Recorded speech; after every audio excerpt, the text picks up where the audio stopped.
To save the embarrassment of this new clapping piece that we're inventing, I thought I'd come out and say a few words about tonight's concert. Good evening, everyone. Lovely to see so many of you here this evening for the final part in this tribute to Frank Zappa. And what an amazing weekend it has been so far.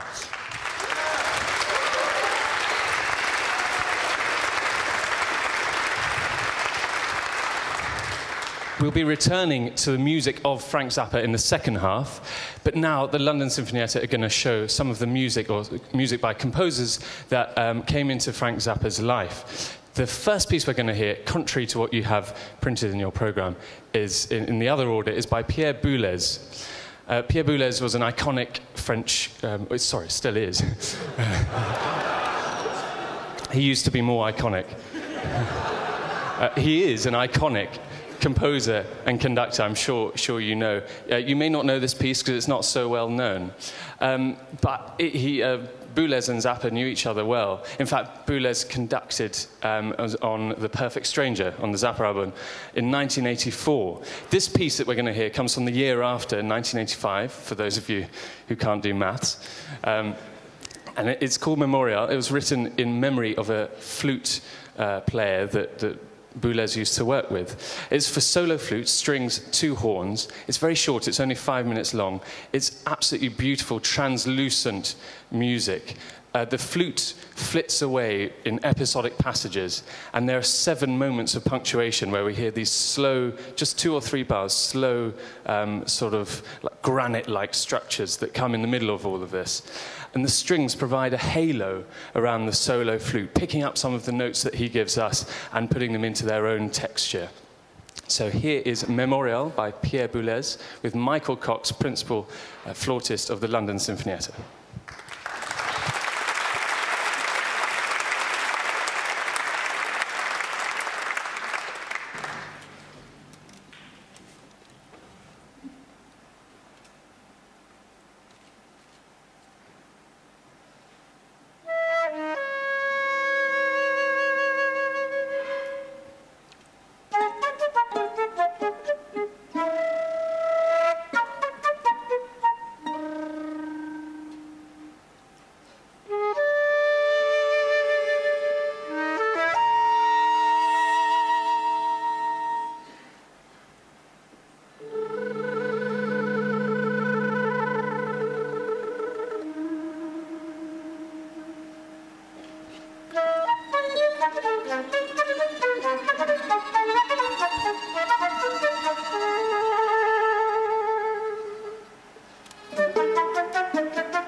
I've got no excuse this time, because you're not clapping. But here I am. I thought I'd come and tell you a little bit, thank you. A little bit about the second composer, Edgar Varèse. It's most extraordinary that of all composers, it was Varèse who was such an early influence in Frank Zappa's life and music. And this is the reason why. I'm sure many of you know this article, but he wrote about it in his autobiography, and it's just better to hear it in his own words, so I hope you don't mind me reading some of that out. It's from Stereo Review, an article that he wrote in 1971. I've been asked to write about Edgar Varèse. I'm in no way qualified to. I can't even pronounce his name right. The only reason I've agreed to is because I love his music very much, and if by some chance this article can influence more people to hear his works, it will have been worthwhile. I was about 13 when I read an article in Look about Sam Goody's record store in New York.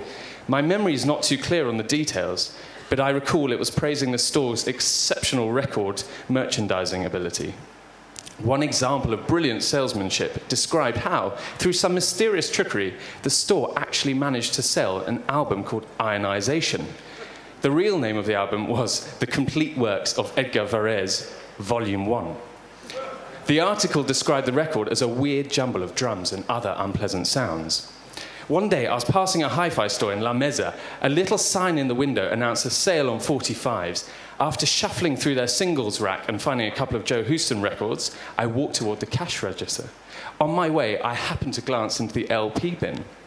Sitting in the front, just a little bent at the corners, was a strange-looking black and white album cover.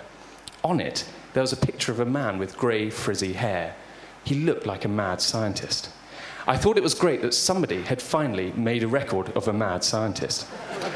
I picked it up. I nearly, this is true, ladies and gentlemen, peed in my pants. There it was, EMS 401, The Complete Works of Edgar Varèse, Volume 1, Intégrale, Density 21.5, Ionization, and Octandre. Amazing. If you go on and read the rest of it, his article, he talks about how he then went home and his mother simply couldn't stand the sound of this thing. But he used to play it to all his friends because he thought it made him sound really intelligent. So of all composers, it was Varèse. And Octandre is an amazing piece because it doesn't use the usual batteries of percussion that Varèse uses in most of his other works. It's just 8 players. It's in 3 movements. The first is bookended by oboe solo, a beautiful oboe solo, with some sort of sacrificial dancing in the middle. The second is light and fleet-footed. And the third starts with a grave double bass solo and finishes very triumphantly. So here is Varèse's Octandre.